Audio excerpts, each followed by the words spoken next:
Hi friends, యుగ యుగాలుగా ధర్మాధర్మాల మధ్య జరిగే సంఘర్షణలు భగవంతుడిని అవతరించేటటువంటి పరిస్థితుల్ని కల్పిస్తుంటాయి. అలాగే త్రేతాయుగంలో భూమి మీద అసుర గర్వం విరిగా వ్యాపించింది. అదే సమయంలో మహాబలిశాలి అనే రాజు, మహోతేజవంతుడైన మహాబలి అనే అసుర చక్రవర్తి తన తపోబలంతో, ధర్మాచరణతో, దాన ధర్మాలతో దేవతల రాజ్యాలన్నిటినీ కూడా గెలుచుకొని స్వర్గానికి స్వామిగా మారిపోయాడు. ఆ స్థితిలో దేవేంద్రుడు తన పదవిని కోల్పోయాడు.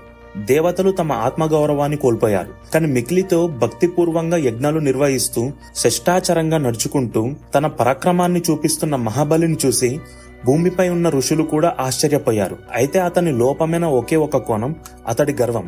ఆ గర్వమే ఒకరోజు అసత్యానికి దారి తీస్తుందనే భయంతో దేవతలు శ్రీ విష్ణువుని ప్రార్థించడానికి మహాలక్ష్మి దేవి సన్నిధిలోకి వెళ్లారు. అప్పుడు విష్ణు పరమాత్మ తన నీలవర్ణపు లోకాన్ని విడిచి అతిథి దేవి సంతానంగా పుడతానని నిర్ణయించాడు. అతిథి ఋషిపత్యులైన కశ్యప మహర్షికి భార్య. అతడు తన భార్యతో కలిసి వ్రతాచారణ, తపస్సు ద్వారా పరమాత్మను ప్రసన్నం చేసుకుంది. ఓం నమో నారాయణ అనే జపంతో ఆమె చేసిన వయోవ్రతాన్ని ప్రభువే స్వయంగా ఆమోదించాడు. అంతేకాదు, ఆమె గర్భంలో తను అవతరిస్తానని వరమిచ్చాడు. కాలం తిరిగింది. చిట్టి చిత్తన చిన్న బిడ్డగా జన్మించాడు. కానీ ఆ బాలుడు భూలోకపు యథార్థ శిశువుకు భిన్నంగా తేజవంతుడిగా వెలిగిపోతున్నాడు. అదే వామనుడు, విష్ణువు యొక్క 5వ అవతారం. వామనుడు చిన్న వయసులోనే వేదాంతాలు నేర్చుకున్న మహాజ్ఞాని. బ్రాహ్మణునిగా మునుల వలె నడుచుకుంటూ తన కరాచలనంతో నేలపై అడుగులు వేస్తూ ఆ అడుగులు భూమిపై పవిత్రతను పరిచేవి. అదే సమయంలో మహాబలి తన గురువు శుక్రాచార్యుని సలహాలతో శాస్త్రయజ్ఞాలు నిర్వహిస్తూ సర్వాధిపత్యాన్ని కాపాడుకునేందుకు అహంకారాన్ని పెంచుకుంటూ సాగుతున్నాడు. అదే సమయంలో తన 100వ యజ్ఞానికి సిద్ధమవుతున్న సమయంలో బ్రాహ్మణ బాలుడిగా వామనుడు అతని యజ్ఞశాలలో ప్రవేశించాడు. ఆ చిన్న వామనుని రూపం అంత అందంగా ఉంది. అతని గాంభీర్యత అంత అద్భుతంగా ఉంది. మహాబలిని ఏదో అపారమైన శాంతి తాకుతున్నట్టు తన పూజకు వచ్చిన బ్రాహ్మణుడికి కావలసిన దానం ఇవ్వాలనే ఉత్సాహంతో ఏమి కావాలని కోరుకుంటావు బ్రహ్మచారిని అని అడిగాడు. అక్కడే భగవంతుడు సమయాన్ని తూకంగా చూసి జవాబిచ్చాడు. నాకు 3 అడుగులు భూమి మీద కావాలి మహారాజా అన్నాడు. అంతే, అక్కడే మహాబలిలోని ఆత్మగౌరవం మొలకెత్తింది. అతడి చుట్టూ ఉన్న రాక్షసాధిపతులు, మంత్రులు, ఓ మహారాజా, ఈ చిన్నవాడు ఏమీ చెయ్యలేడు, 3 అడుగుల భూమి అడుగుతున్నాడంతే, ఎంత చిన్న కోరిక అని నవ్వారు.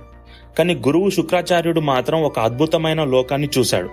అతడు హెచ్చరించాడు, ఇతడు విష్ణు స్వరూపం, ఈ కోరికకు హేళన చెయ్యకు, నీవు నీ రాజ్యాన్ని కోల్పోతావని హెచ్చరించాడు.